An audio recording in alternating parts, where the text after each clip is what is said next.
Your lookup is working, but it keeps throwing negative NA, and the fix you found online does nothing. That usually means the lookup isn't the real problem. The real problem is the data you're trying to match. Negative NA simply means Excel couldn't find an exact match for the lookup value in the lookup range.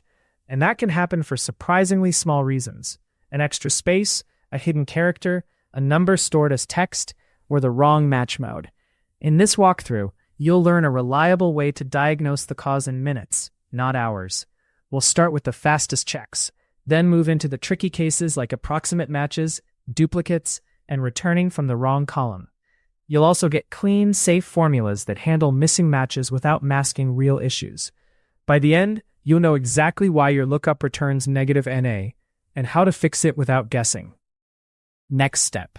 Before fixing anything, it helps to know what NA is and what it isn't. NA is not a calculation error like #drag value or #drag div 0. It's Excel telling you, I searched and I didn't find the item you asked for. That message can come from XLOOKUP, VLOOKUP, HLOOKUP, match, index plus match, and even older lookup patterns. So if your formula returns NAA, the first question is simple. Should a match exist? If the answer is no, then NA is correct, and you may just want to display something friendlier. If the answer is yes, then you're debugging a mismatch between the lookup value and the lookup array.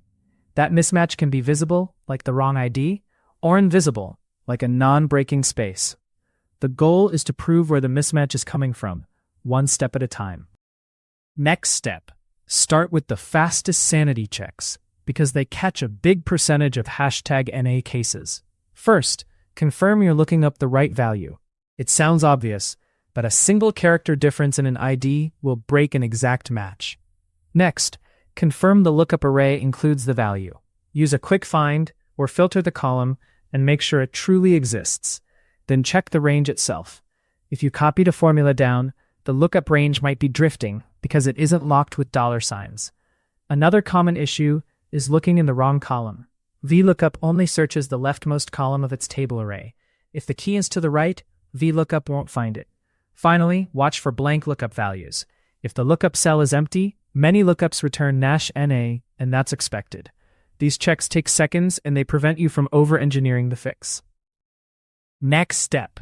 If the value exists, but Excel still can't match it, the next suspect is data type. Excel treats the number 1001 and the text 1001 as different values in exact matching. That's why lookups fail when one table comes from a system export and the other was typed manually. A quick test is to check alignment. Numbers often align right, text aligns left, but don't rely on that alone. The clean fix is to standardize both sides. If you need numbers, convert text to number using value or multiply by 1. If you need text, convert using text or append an empty string like A1.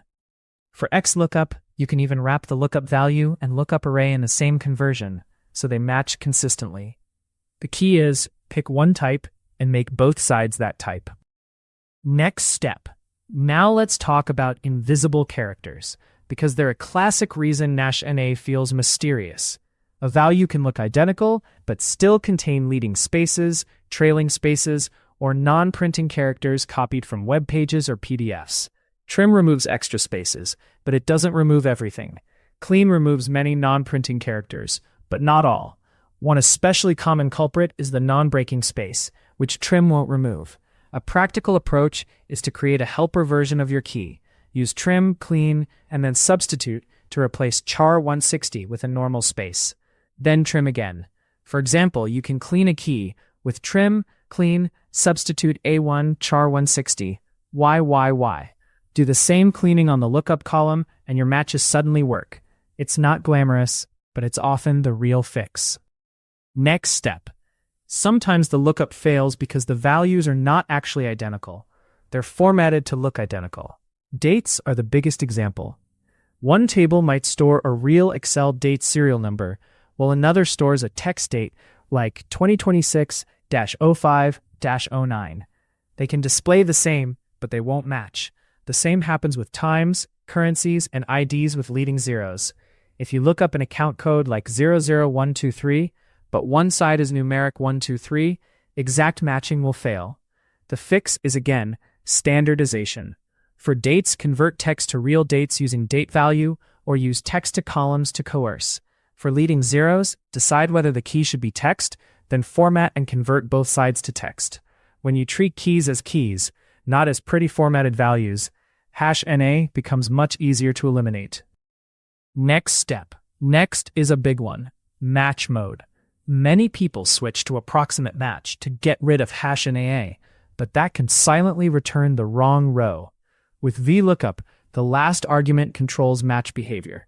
True or omitted means approximate match, which requires the lookup column to be sorted. If it isn't sorted, results can be incorrect, and you might still get #NA in edge cases. For exact match, use false. With XLOOKUP, the match mode argument controls exact versus next smaller or next larger. If you want an exact match, use 0, or omit it because exact is the default. The point is, decide what you need. If you're matching IDs, you almost always want exact match.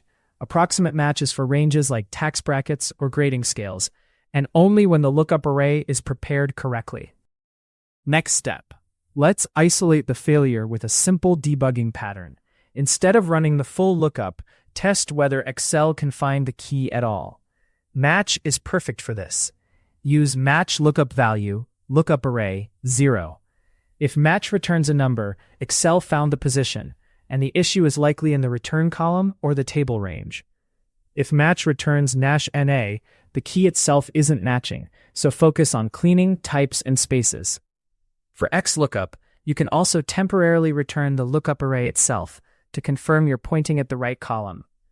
Another helpful tactic is to test equality directly, equals A2, B2 for a suspected pair.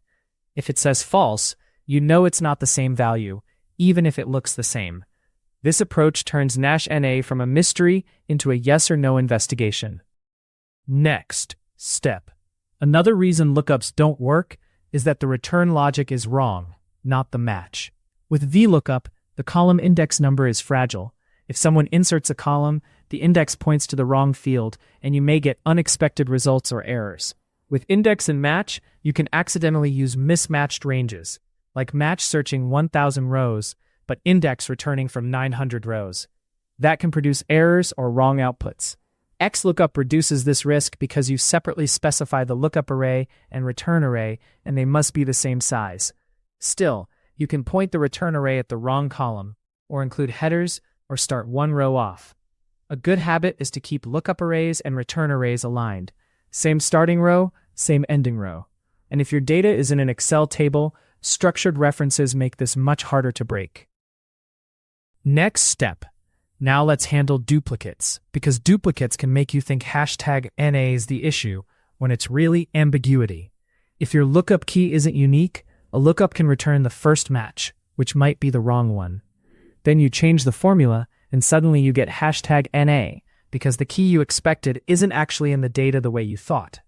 The fix is to confirm uniqueness. You can use COUNTIF on the key column to see if a value appears more than once. If duplicates are valid, you need a more specific key. Often that means a composite key, like customer ID plus date or item code plus location. You can build a helper column that concatenates fields with a separator, then look up that combined key. This is one of the most reliable ways to make lookups stable in real-world datasets. Next step. Let's talk about #NA error not working, meaning IFNA or IFERROR doesn't behave the way you expect. IFNA only catches #NA. It won't catch hash value, #ref, or #name.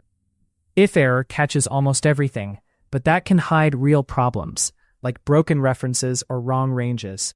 So use the right tool. If the only expected failure is not found, use IFNA with a clear message like not found or an empty string.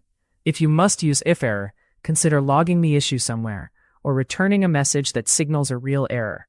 Also, check where you wrap the formula. IFNA must wrap the lookup itself, not just part of it.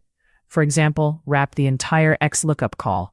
That way you handle missing matches cleanly without masking mistakes you actually want to fix. Next step. If you want a modern, robust default pattern, XLOOKUP is hard to beat. It lets you define what to return when not found, without extra wrappers. A clean template is XLOOKUP key column, return column, not found. That fourth argument is the built-in if not found. You also get options like searching from last to first, which is useful when you want the most recent record. And you can choose exact match explicitly if you want to be crystal clear.